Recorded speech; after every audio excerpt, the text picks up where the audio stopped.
가지를 묻겠습니다. 일본의 카톨릭 교회를 제외하고 우리 개신교회인 프로테스탄트 교회가 총 몇 군데나 있을 것 같습니까? 예를 들면은 한국 교회는 약 6만 교회가 된다고 합니다. 한국에 있는 교회 숫자가 한 6만쯤 된다고 하는데 일본 홋카이도부터 오키나와까지 프로테스탄트 교회, 카톨릭 교회 아닌 우리 같은 교회가 몇 군데나 있느냐? 우리 주권사님 금방 정답 거의 비슷하게 말씀하셨는데 7,500교회랍니다. 7,500개. 그러면은 프로테스탄트 교인들, 캐톨릭 교인 말고 개신족 교인은 일본에 몇 사람쯤 있을 것 같으세요? 한 50만 명쯤 된다고 합니다.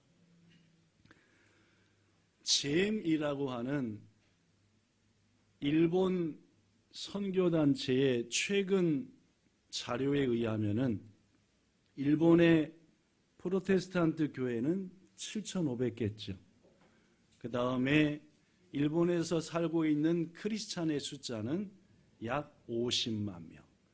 일본 전체 인구의 0.4%입니다. 그런데 말입니다. 이 숫자는 실은 제가 일본에 맨 처음 왔던 약 30년 전도 똑같았습니다.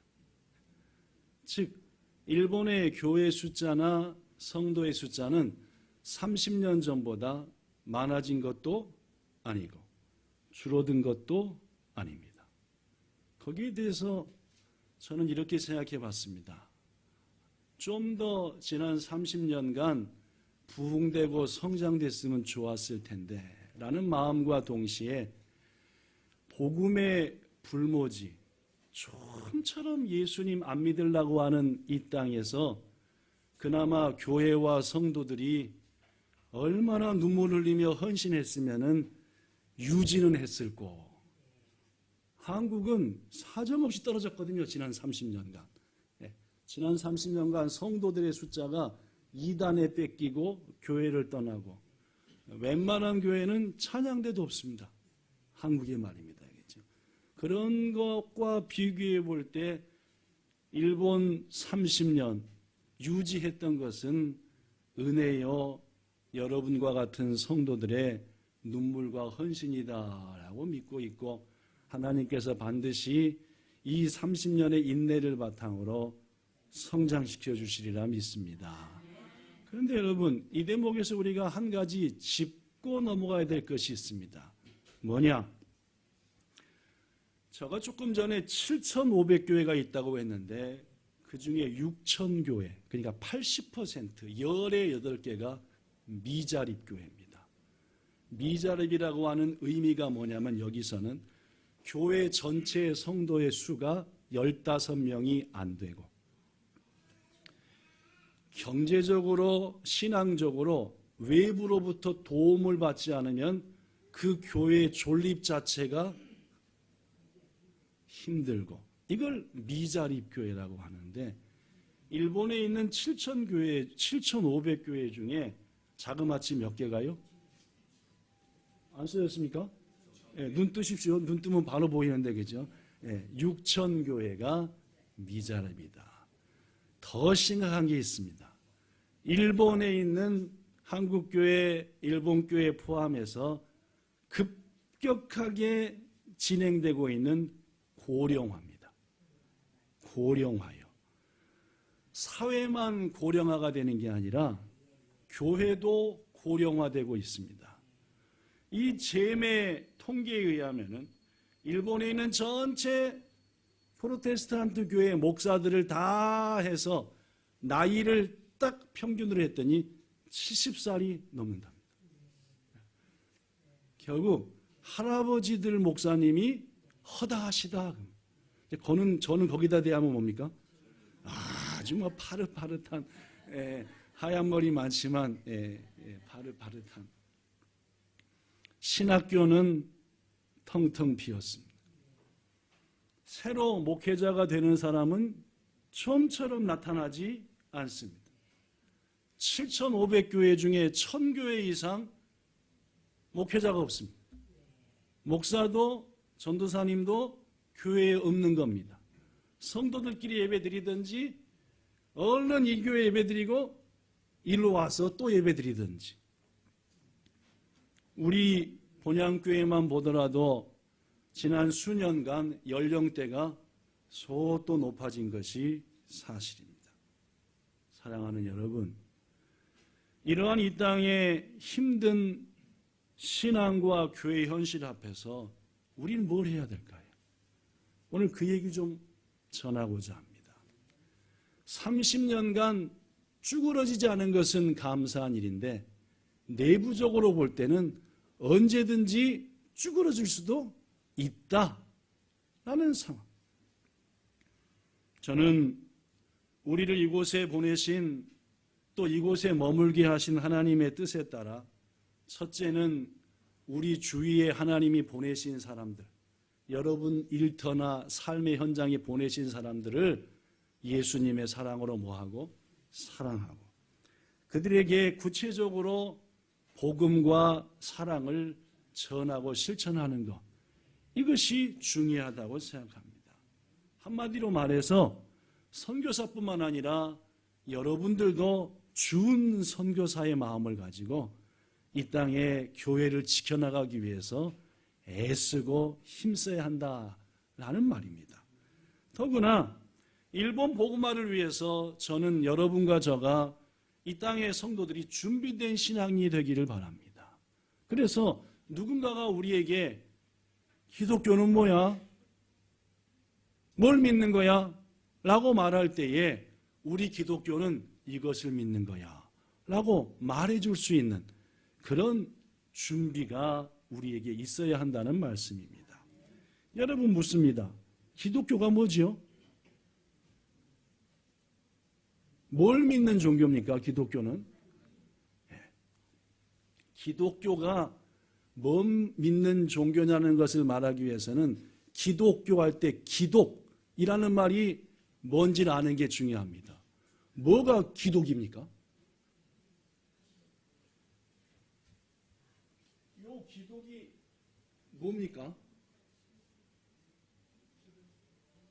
이거 일본식으로 읽으면 뭐라고 읽습니까? 그리스도라고 읽는다고 하던데. 그리스도. 기독이라고 하는 것은 그리스도의 한자식 표현입니다. 중국으로 맨 처음에 기독교가 들어왔을 때 그리스도를 뭘로 한문으로 표시할까 한 게 기독이고, 그래서 일본도 한국도 그대로 갖다 기독. 우리가 읽을 때 기독이니까 기독교지 정확히 읽으면 뭡니까? 그리스도라고 읽어야 돼요. 기독이 아니라 정확히 읽으면 뭐예요? 그리스도라고. 즉 우리는 기독교라고 말하지만 정확한 표현은 그리스도교입니다. 물론입니다. 그래서 한글과 일본 사전을 보면은 기독교, 즉 그리스도교를 뭐라고 설명했냐면은 이렇게 설명했습니다. 자, 기독교 시작. 예수 그리스도를 구세주로 믿는 종교. 자, 그리스도교 시작. 그리스도교 예수 그리스도 스쿠이누시 또 신지루 슈교. 그렇습니다. 누가 묻기를 기독교가 뭐야? 너희는 뭘 믿어? 라고 할 때 우리는 예수 그리스도를 스쿠이누시 토시 때 구세주로 믿는 그 종교고, 나는 예수를 구세주로 믿는 신앙인이다 라고 말하는 것이 가장 정확한 답이다 그 말입니다. 그렇습니다. 여러분, 기독교 즉 그리스도교는 뭐냐? 예수를 주로 믿고 예수님이 가신 길을 따라가며 예수님처럼 살기 위해서 애쓰고 힘쓰는 것, 이게 뭡니까? 기독교며 기독교인이다 그 말. 묻습니다. 여러분, 예수님 따르며 예수님처럼 되려고 예수님처럼 살라고 한 주간 동안 애쓰셨습니까? 그러면 그리스도인 맞습니다. 그러나 한 주간 내내 예수님 닮으려고도 하지 않고 그저 내 살던 방식으로만 살았다. 기독교인? 재정도 풍족하고 한다 하더라도 그 사람들이 예수님 안 따르고 예수님처럼 살라고 힘쓰지 않으면 기독교 아닌 겁니다. 조그만 예배당 새방사리에 모이는 사람도 적고 재정도 힘들고 모든 게 힘들어도 거기 있는 사람들이 예수님처럼 살고자 예수님처럼 말하며 행동하고자 애쓴다면 그들은 기독교며 기독교인이다 라는 말이에요. 성도 여러분, 기독교는 즉 그리스도교는 확실한 절대 기준이 있습니다. 흔들리지 않는. 그게 뭡니까? 여기 써진 대로입니다. 예수님을 믿고 예수님을 따르며 예수님처럼 살고 있냐의 여부입니다. 우리 본향교회가 기독교가 맞는다면 우리 교회는 예수님 따르고 예수님처럼 살라고 애쓰는 교회여야 합니다. 여러분과 저가 그리스도인이라고 한다면 예수님 항상 생각하고 내가 하는 이 행동이 내가 하는 이 말이 예수님 닮는 거가 아닌가 생각하고 아니면 고쳐야 됩니다. 이걸 뭐라고 합니까? 그리스도인이라고 얘기해요. 저는 여러분과 저가 참 그리스도인 되기를 원합니다. 그래서 우리 본향교회와 이 땅의 교회들이 진정한 그리스도교로 더욱더 자라나야 됩니다. 그래야만이 30년 유지했던 것을 그치고 이제는 비로소 성장하고 부흥이 이루어진다라는 말입니다. 그런 차원에서 자, 그리스도가 뭔지 그리스도를 믿고 따르고 그분대로 사는 건데 그럼 그리스도는 어떤 삶을 살았는지를 오늘 다음 주 등에 걸쳐서 말씀 전할 텐데 그 본문이 바로 오늘 고린도입니다. 고린도 교회죠. 본문에 대한 설명을 좀 하겠습니다. 고린도 교회 사도 바울이 2차 전도 여행 때에 1년 6개월 동안 머물면서 세워진 교회가 고린도 교회입니다. 얼마 동안이요? 오래 머물 수는 없었습니다. 왜냐하면 더 많은 곳에 가서 예수님 전에 교회 세우는 일이 누구의 사명이었습니까? 바울의 사명이었으니까. 고린도에 도착했습니다. 동역자들 데살로니가 등에 다 두고 왔습니다. 외로웠습니다. 바울 혼자. 하나님이 거기서 외로운 바울에게 너무너무 귀한 한 부부 만나게 하셨습니다. 누굴까요? 브리스길라와 아굴라입니다. 바울은 로마 교회 성도들한테 훗날 편지하기를 저들은 목숨까지 나를 위해 내놓았다. 정말 훌륭한 동역자인 브리스길라와 아굴라 고린도에서 만났습니다. 직업이 같았습니다. 바울은 뭘 만드는 기술이 있었죠? 예, 천막만, 텐트 만드는 기술이 있었습니다. 유대인들은 어려서부터 꼭 기술 한 가지씩을 가르쳐 준다고 합니다. 그죠? 남한테 패기치면 안 되니까. 브리스길라와 아굴라도 천막 만들면서 사업하는 사람이었습니다. 업이 같아서 만났고 바울을 통해서 예수님 영접했습니다. 그 셋이 힘을 모아서 1년 반 동안 고린도 교회에 세웠습니다. 하나님의 뜻에 따라 고린도 떠나 다른 지역으로 갔습니다. 소문이 들려옵니다.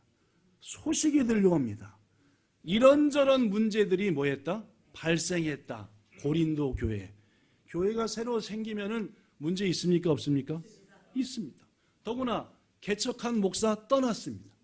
중직자도 떠났습니다. 남은 분들 어려움이 있습니까? 없습니까? 있습니다. 도전입니다. 특히 어려운 일이 뭐였냐면은 바울 등이 떠난 다음에 새롭게 고린도 교회에 온 일부 지도자급 사람들이었습니다. 똑똑했습니다. 지혜로웠죠. 일단 오자마자 누구부터 공격합니까? 바울? 걔? 예수님하고는 예자도 안 섞인 사람이야. 걔가 무슨 사도야? 바울의 인격, 신앙, 그와 동역했던 브리스가 아굴라 비방하고 비판했습니다. 여러분, 당사자 없습니다. 거짓말 만들어내면서 자꾸 비방합니다. 닮아가는 사람 있습니까? 없습니까? 있습니다. 온 고린도 교회가 누구파 하면서 흩어지고 쪼개지고 싸움 엉망진창이 됐습니다. 성령께서 고린도 교회를 지켜주지 않았다면 고린도 교회는 역사 속에서 그대로 없어졌을 겁니다. 성령 하나님이 그나마 양식이 있고 믿음 있는 성도들에게 역사하사 그거 저들이 말한 거 거짓말이잖아. 바울과 브리스길라와 아굴라가 있을 때 어찌했어? 자꾸 맞아. 주신 말씀이 생각났어요. 교훈이 깨우쳐졌지요. 서서히 성령의 은혜 속에서 이런 어리석고 악한 자들, 교회를 어지럽혔던 자들이 코너에 몰리기 시작했습니다. 자, 이들 가운데 이런 소리도 나왔습니다. 저것들 우리 고린도 교회를 이렇게 어지럽혔으니까 큰 벌을 주고 패서 반 송장을 만들어 쫓아내자. 이런 저런 소리. 이때 누가 편지를 썼습니까? 바울은 그러한 고린도 교회에 갈 수 없었고 편지를 썼습니다. 그게 바로 무엇입니까? 고린도 후서입니다. 바울이 고린도 교회에 쓴 두 번째 혹은 세 번째 편지로 알려집니다. 전서가 첫 번째고 그 아이다에 하나가 있는 것 같고 세 번째 편지를 썼습니다. 자, 뭐라고 썼을까요? 이제 교회를 어지럽혔던 자들이 코너에 몰렸습니다. 저들에게 벌을 주자, 정죄하자, 쫓아내자. 바울은 고린도 교회 성도들에게 뭐라고 했는지 오늘 본문에 써져 있습니다. 아까 읽었던 개역 개정 성경은 소도 어렵습니다. 내용 자체가. 그래서 오늘은 표준 세번역이라고 하는 좁게 쉽게 번역된 그 말씀 읽어볼 테니까 바울이 뭐라고 얘기했는지 여러분이 저한테 답을 주셔야 됩니다. 자, 여러분은 여기 보시고 제가 읽습니다. 본문 5절부터 11절. 누가 나를 마음 아프게 한 일이 있으면, 여기서 누굽니까? 코너에 몰린 자들, 거짓말 만들어서 고린도 교회에 쪼개려고 했던 자들, 바울과 브리스길라 아굴라를 비방했던 자들입니다. 그들이 나를 마음 아프게 한 일이 있으면은 실은 내 마음만 아프게 한 것이 아니라 누구 마음도 아프게 했다? 여러분들의 마음도 아프게 했습니다. 그렇죠? 그들이 와서 거짓말하고 나쁜 말해서 내 마음도 아팠지만 그것을 듣고 힘들었던 여러분도 아팠을 겁니다. 6절. 여러분 대다수는 이미 그들에게 뭘 내렸습니다? 그렇죠. 욕도 하고 정죄도 하고 뭔 소리야? 맨 처음엔 넘어가기도 했지만은 이제는 혼쭐도 내고 7절. 그러므로 여러분은 이제는 뭘 해야 합니다? 그를 용서해주고 위로해 주어야 합니다. 그 사람이 그들이 고린도 교회를 어지럽혔던 자들이 지나친 슬픔에 짓눌러 있는 일이 없도록 여러분이 해야 되지 않겠습니까? 8절. 고로 나는 여러분이 그들에게 뭘 나타내 보기를 원합니다. 사랑을. 내가 이 편지를 쓴 것은 여러분들이 내 말에 순종하는가 안 하는가를 시험해 보기 위함입니다. 10절. 여러분이 누굴 용서하면, 즉 여러분이 그들을 용서하면 나도 여러분을 뭐 할 겁니다? 여러분도 넘어가지 않았습니까? 그분들한테. 여러분들도 같이 나를 비방하지 않았습니까? 여러분들이 그를 용서하면 나도 여러분들을 용서할 겁니다. 11절. 그것은 우리가 사탄에게 이용당하지 않게 하려는 것입니다. 즉 용서하지 못하고 계속 그렇게 하면은 결국 누구의 계략에 빠지는 거다? 우리는 사탄의 계략과 책략을 알고 있습니다. 이런 내용인데 여러분 가진 성경은 조금 어렵게 번역을 했어요. 자, 여러분. 지금 바울의 편지 내용은 교회를 어지럽힌 자들을 정죄하고 쫓아내어 본때를 보이라는 말입니까? 품어주고 용서하라는 말입니까? 그렇죠? 그렇죠? 이것이 예수님이 행하시고 하신 첫 번째 길입니다. 저는 서두에 이렇게 얘기했습니다. 기독교가 뭐지요? 그리스도가 뭐지요? 예수님 믿고 그분 따라가는 겁니다. 예수님은 뭘 하셨습니까? 뭐든지 용서하셨습니다. 용서하셨다. 그 예수님 우리에게 말합니다. 누가복음 6장 37절 비판하지를 말라. 그리하면 너희도 비판받지 않는다. 시작. 정죄하지 말라. 그리하면 너희가 정죄를 받지 아니할 것이다. 그렇습니다. 물론입니다. 여러분, 인간이 가진 가장 무서운 병이 뭔지 압니까? 우린 암이 가장 무섭다, 심장병이 가장 무섭다라고 하지만은 실은 인간이 가진 가장 무서운 병은 사람을 죄인 취급하는 겁니다. 다른 사람을 못돼 먹었다, 틀려 먹었다, 나쁘다, 나는 덜 나쁘다. 다른 사람을 정죄하는 마음, 그 배후에는 교만한 마음이 있고, 그것은 죽음에 이르게 하는 가장 큰 병입니다. 그 죽음은 영원한 죽음. 사람들은 자기를 힘들게 하는 사람을 미워합니다. 사람들은 자기 마음을 어렵게 하는 사람을 미워하고 정죄합니다. 틀려먹었다고요. 그러나 거듭 말하지만 사람을 정죄하는 그 마음이야말로 하나님이 가장 싫어하는 나쁜 마음입니다. 여러분, 우리는 예수님을 구세주로 믿고 따르는 사람들이 이러한 정죄의 병으로부터 완전히 나음을 얻어야 돼요. 교회에서, 가정에서 정죄하지 않아야 됩니다. 그러나 오늘날 교회들은 여전히 교회 안에서 정죄합니다.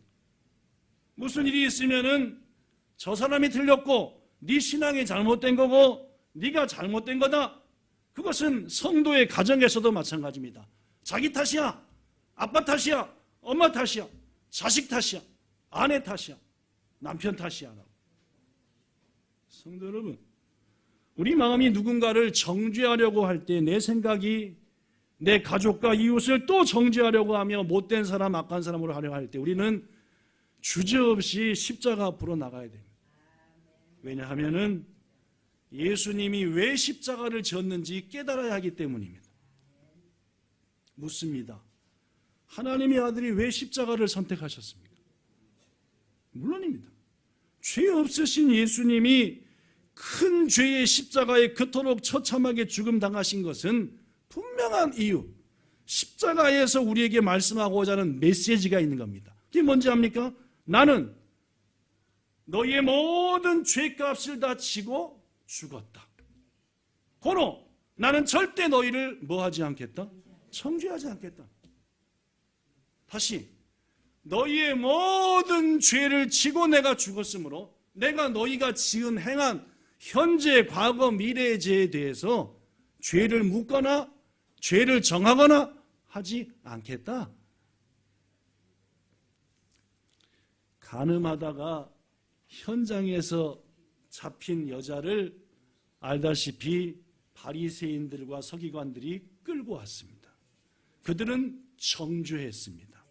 이 여자는 죄인이다. 자기들은 죄인이 아니에요? 자기는 아닙니다. 자기들 생각으로는. 누구만 죄인입니까? 이 여자가 죄인입니다. 죽을 죄인입니다.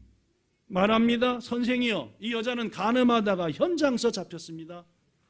하나님이 모세를 통해 준 율법에 의하면 이런 자는 돌로 쳐 죽이라고 명했는데 당신은 어떻게 할 겁니까? 여인을 정죄한 그들이 누구도 정죄하기를 바라고 있는 겁니까? 예수도 똑같이 정죄하기를 바라고 있는 겁니다. 여인을 정죄하는 무리를 향해 예수님 얘기합니다. 너희 중에 죄 없는 자가 먼저 돌로 치라. 예수님의 말에 자기들도 죄 있음을 알았습니다. 도망갔죠? 예수님 말씀합니다. 여인에게 요한복음 8장 10절 여자여 너를 고발하던 자들 어디 있느냐? 널 정죄한 자들 네 옆에 아직 남았냐 없냐?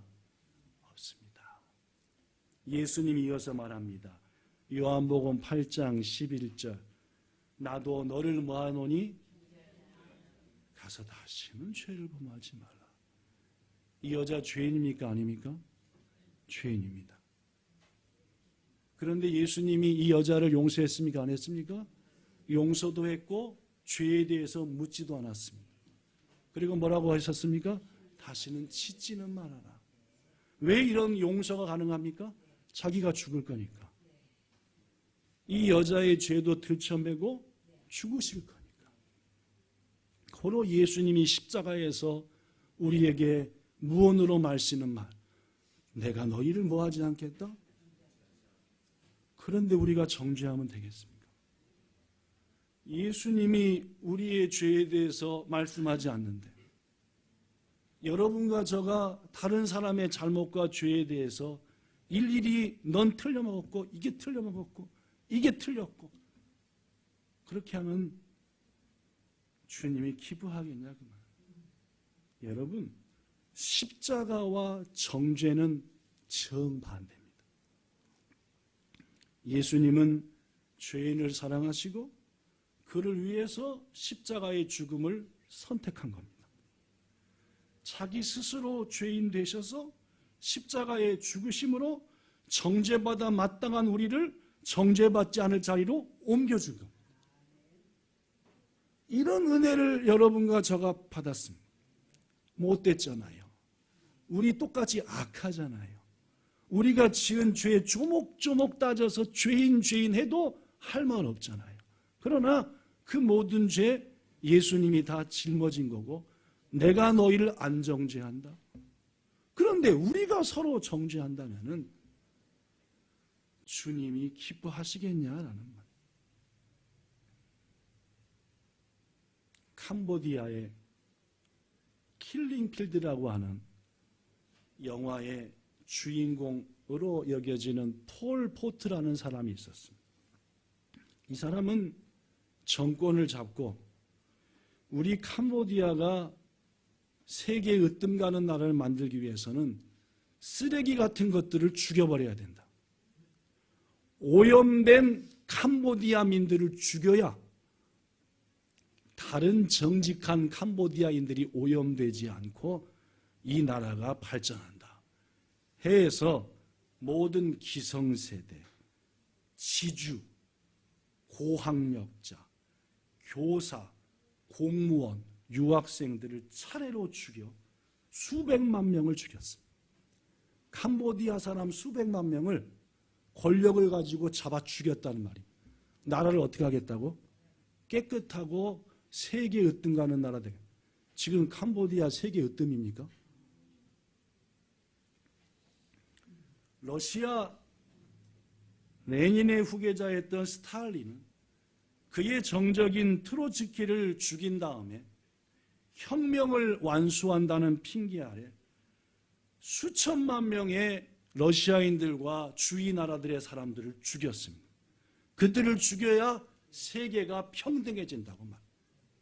여러분, 앞장선 스탈린의 나라와 그 주위의 나라들이 지금 평등하고 살기 좋습니까? 그렇지 않습니다. 정죄, 그것은 죽음이요, 멸망이요, 파탄일 뿐입니다. 미국의 어느 초등학교에 한 선생님이 담임을 맡게 됐는데 이 학급이 엉망진창이었습니다. 맨날 싸우고 울고 코피 터지고 서로 막 울그락불그락하고 선생님이 고민했습니다. 우리 학급의 분위기를 어떻게 하면 바꿀 수 있을까 하며 기도하며 생각하던 중 지혜를 얻었습니다. 어느 날 종이 몇 장씩을 반의 아이들한테 다 나눠줬습니다. 얘들아, 그 위에다가 친구들의 이름을 차례로 써가면서 그 친구가 가진 좋은 점, 그 친구한테 혹시 고마웠던 거, 감사할 말, 뭐라도 좀 칭찬의 말 한번 써보지 않으련? 맨 처음에는 이게 뭐야? 했던 애들이 선생님이 1시간, 2시간 하니까 그래 한번 써볼까 쓰기 시작했어. 그날 학교가 다 끝날 때까지 쓰고 선생님께서 그것을 다 모아다가 아이들의 이름대로 하나씩 하나씩 나눠줬습니다. 집에 간 아이들은 자기에게 쓴 친구들의 글을 읽었습니다. 누구누구 넌 이런 좋은 이렇고 밤새 읽었습니다. 그 다음날 학급의 분위기가 변화되기 시작했습니다. 그들이 말합니다. 나는 친구들이 나를 이렇게 좋은 친구로 여기는지는 예전에 미처 몰랐어. 내가 친구들한테 너무 잘못한 거 아니야? 나한테 이런 면이 있었나? 라고 하면서 말이에요. 모두들 자신과 다른 친구에 대해서 관대해지기 시작했고 교실의 분위기는 밝아졌으며 다툼이 없어지고 웃음이 넘쳐났습니다. 세월이 흘렀습니다. 10몇 년이 지났습니다. 그 학급에 한 애가 자라서 군인 아저씨가 됐습니다. 이라크 전쟁에 참여했어요. 세계의 평화를 위해서 열심히 싸우다 그만 적군의 총에 맞아 죽고 말았습니다. 친구가 전사했다는 소식이 초등학교 때 친구들에게도 들려왔고 장례식 날 많은 그때 그 같은 반 선생님과 친구들이 장례식장에 왔습니다.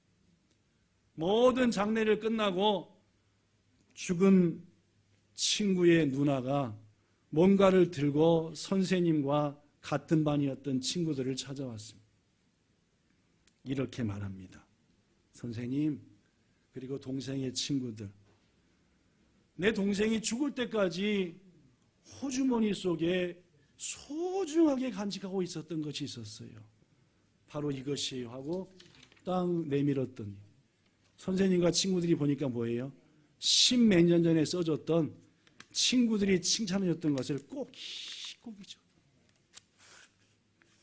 해지고 해졌지만 친구들이 써준 글씨는 그대로. 아브라함 링컨이라고 하는 미국 역사상 가장 위대한 대통령으로 칭함받는 분이 아시다시피 암살된 다음에 그의 주머니에서 이런 글이 적혀있는 신문지가 나왔다고 합니다. 신문지 하나가 나왔는데 신문이 나왔는데 꼭이 접었는데 그걸 딱 펴서 봤더니 뭐라고 써졌느냐 이렇게 써졌더래요. 아브라함 링컨은 역대 정치인 중에서 가장 존경받는 사람이다 라는 신문 기사를 오려가지고 자기 주머니에 넣고 다녔다라는. 여러분, 그리스도교가 해야 될 일은 정죄가 아닙니다. 칭찬이요, 격려요, 감사인 줄로 믿습니다. 말씀을 정리합니다. 저는 오늘부터 2주간에 걸쳐 그리스도교의 절대 기준을 하나씩 소개하고자 합니다. 첫째 기준이 뭡니까? 그리스도교는 뭐 하지 않는다? 정죄하지 않습니다. 누군가 여러분에게 기독교를 묻거든 우리는 예수님을 따르는 자들입니다. 그분은 절대 뭐 하지 않습니다? 죄에 대해서 왈가왈부하지 않습니다. 그분이 다 죄를 담당하셨기 때문에. 고로 나도, 우리 모두도, 우리 교회도 죄에 대해서는 얘기하지 않습니다. 그렇습니다. 기독교의 첫째 기준, 기독교는 정죄하는 종교가 아닙니다. 도리어 죄인을 의인으로 여기는 교회, 가장 악한 자를 가장 큰 은혜를 받은 자로 여기는 곳이 교회이며 기독교다.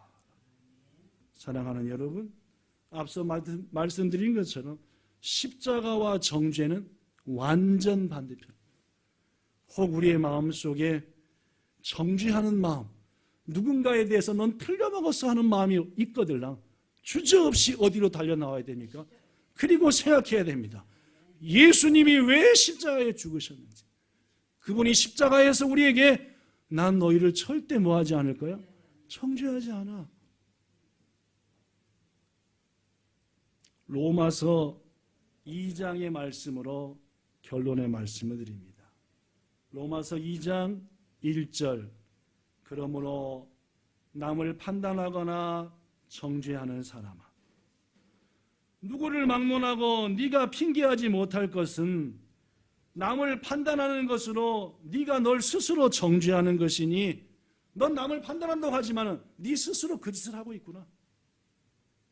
2절 이런 일을 즉 남을 판단하며 정죄하는 자에게 하나님의 심판이 진리대로 되는 줄을 우리는 안다. 3절 못되고 악한 일을 행하면서도 남을 판단하고 판단하면서도 악을 행하는 사람아 네가 하나님의 심판을 피할 줄로 생각하느냐? 로마서 2장 24절 기록된 바와 같이 하나님의 이름이 너희 때문에 이방인 중에서 모독을 받는구나. 교회가 성도가 정죄하고 판단하고 비방하면 그 순간 하나님의 이름이 우리 때문에 욕을 먹는 겁니다. 한 번 더 말씀드립니다. 기독교는 정죄하는 종교 아닙니다. 그리스도인은 죄에 대해서 왈가왈부하며 지적하는 자 돼서는 안 됩니다. 기도합시다. 좋으신 하나님, 일본 교회 30년간 믿음의 성도들이 눈물 흘리며 지켜왔습니다. 그러나 교회의 고령화, 미자립된 교회의 증가, 목사님과 목회자가 없는 교회의 증가는 장래를 어렵게 합니다. 이 어려운 때에 우리들이 이 땅의 교회를 지키는 아름다운 하나님의 일꾼이 되어야 되겠습니다. 그러기 위해서 기독교가 무엇인지, 무엇이 예수님을 따르는 길이며 예수님이 하신 일이 무엇인지 오늘 그 첫 번째 시간으로 기독교는 정죄하는 종교가 아닙니다 하는 말씀을 주셔서 감사합니다. 주여, 이웃을, 가족을, 성도를 정죄하는 자 되지 않게 하옵소서. 사랑하고 용서하며 격려하는, 칭찬하는 우리가 되게 하사 비로소 예수님의 발자취를 따르는 우리 되게 하심으로 이 땅의 교회를 든든히 지키는 파수꾼 되게 하실 것 믿습니다. 예수님 이름으로 기도드리옵나이다. 아멘.